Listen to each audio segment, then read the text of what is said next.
வணக்கம். 2012 டெட் மேக்ஸில் கேட்டிருக்க அடுத்த ஒரு முக்கியமான கொஸ்டின். ஒருவர் ஒரு குறிப்பிட்ட தொகையை எவ்வளோ தொகைன்னு சொல்லலை, ஆண்டுக்கு 6% தனி வட்டி வீதத்திலும் மற்றொரு தொகையை ஆண்டுக்கு 7% தனி வட்டி வீதத்திலும் முதலீடு செய்கிறார். 2 ஆண்டுகளுக்கு பிறகு அவருக்கு வட்டி மூலமாக மட்டுமே எவ்வளோ கிடச்சிருக்குன்னா 354 ரூபா கிடச்சிருக்கு.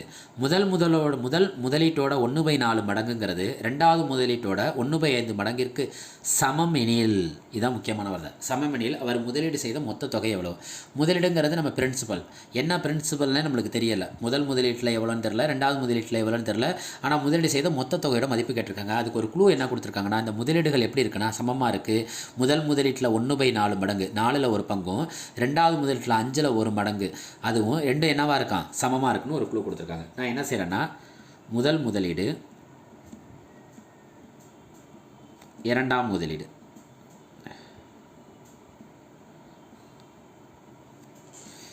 முதல் முதலீட்டில் 1/4 மடங்கு, அந்த பிரின்சிபல் என்னன்னு எனக்கு தெரியாது, P1ன்னு வச்சுக்கிறேன். ரெண்டாவது முதலீட்டில் 1/5 மடங்கிற்கு சமம், அவங்க ஒரு வார்த்தை கொடுத்துருக்காங்களா, சமம்னு கொடுத்ததுனால இதை நான் அப்படி எடுத்துக்கிறேன். அடுத்த ஸ்டெப்பில் என்னென்னா, இந்த P1 இந்த P2 இங்கே வந்துடும். இந்த 1/4 எங்கே போயிடும்னா, இது பெருக்கிட்டு இருக்கா, பெருக்கல் எங்கே போயிடும், வகுத்தலுக்கு போயிடும். P1/P2 1/5, ஒரு பின்னத்தில் ஒரு வகுத்தல் தான் இருக்கலாம், இங்கே 2 வகுத்தல் இருக்குது. இந்த 1/4ங்கிறது என்னவாயிருன்னா 4/1 மாறிடும். அப்போ P1/P2ங்கிறது என்னென்னா 4/5, 4/5. P1/P2 என்ன கிடைக்கிது, 4/5. இதை நான் எப்படி எடுத்துக்கிறேன்னா, P1 = 4xன்னு எடுத்துக்கிறேன், P2ங்கிறது என்ன எடுத்துக்கிறேன்னா 5xன்னு எடுத்துக்கிறேன். ரைட்டா? இதை வச்சு நான் என்ன கண்டுபிடிக்கிறேன்னா, அடுத்த ஒரு குழு கொடுத்துருக்காங்கன்னு, அவங்க இன்வெஸ்ட் பண்ணதில் அவங்களுக்கு வட்டி மட்டும் எவ்வளோ கிடச்சிருக்குன்னா 354 ரூபா வட்டி கிடச்சிருக்கு. அந்த வட்டியை நான் கணக்கிடுறேன். நம்மளுக்கு எல்லோரும் தெரிஞ்ச கணக்கு தான். சிம்பிள் இன்ட்ரெஸ்ட்க்கு என்ன ஃபார்முலானா PNR/100, PNR/100. சரி, நான் 2 விதமான முதலீடு இருக்கா, நான் 2 விதமான முதலீடு கண்டுபிடிக்க போகிறேன். இது ஃபஸ்ட்டு, இது செகண்ட்.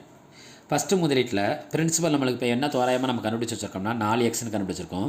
செகண்ட் முதலீட்டோட பிரின்சிபல் என்ன தோராயமாக கண்டுபிடிச்சினா 5xன்னு கண்டுபிடிச்சிருக்கோம். இப்போ எக்ஸோட மதிப்பை கண்டுபிடிச்சா அவங்க முதலீடு செய்த தொகை தனித்தனியாக கிடச்சிரும். அதை கூட்டினா நம்மளுக்கு என்ன தொகை கிடச்சிரும்னா மொத்த தொகையும் கிடச்சிரும். சரி, ஃபஸ்ட்டு கண்டுபிடிப்போமா. வட்டி எடுத்துக்கோங்க. சிம்பிள் இன்ட்ரெஸ்ட் எவ்வளோ முதலீடு பண்ணியிருக்காங்க, 4x.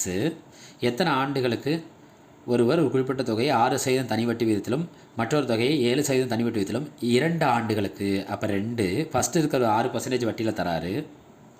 செகண்ட் இருக்கவர் பாருங்கள் 5x, எத்தனை பர்சன்டேஜ்னா 7%. எத்தனை ஆண்டுனா 2 ஆண்டு பை 100. இதை கண்டுபிடிப்போமா.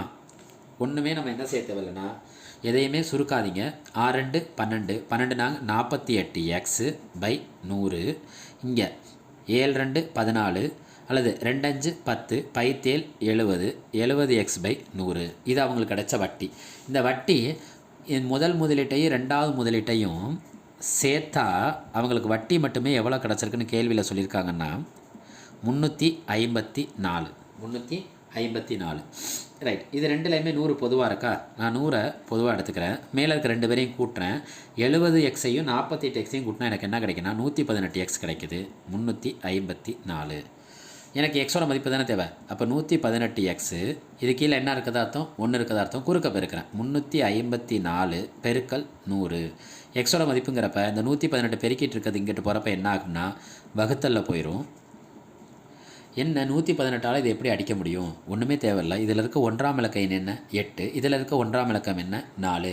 இந்த 8ஆம் வாய்ப்பாடில் 4ல் முடிகிற காரணிகள்லாம் என்ன, 1 8 2 8 16 3 8 24. அப்போ 3 ஒரு வாய்ப்பு இருக்குது.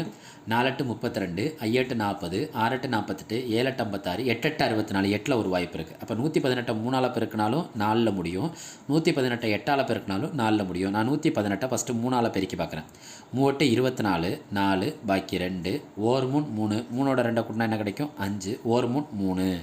அப்போ 118 3ஆல் பெருக்கினா நமக்கு என்ன கிடைக்குது 354. அப்போ 354ல் எத்தனை 118 இருக்குன்னா 3 118 இருக்குது. அப்போ எக்ஸோட மதிப்பு 3 100 பெருக்கினா நமக்கு என்ன கிடைக்குன்னா 300. நம்மளுக்கு என்ன தேவை, அவங்க முதலீடு செய்த தொகையை ஃபஸ்ட்டு கண்டுபிடிப்போம். அடுத்து அவங்க கேள்வியில் கேட்டிருக்கிறது என்னென்னா மொத்த தொகை கேட்டிருக்காங்க. என்ன தொகை கேட்டிருக்காங்க, மொத்த தொகை. ஃபஸ்ட்டு முதலீடு செய்த தொகை கண்டுபிடிப்போமா. P1 P2 4x, இது எத்தனை எக்ஸு 5x, 4x 5x. ஒரு தோசை 300 ரூபானா 4 தோசை 1200 ஒரு தோசை 300 5 தோசை 1500 இது முதலீடு செய்த தொகை. அவங்க கேட்டிருக்கிறது என்ன தொகைனா மொத்தம்.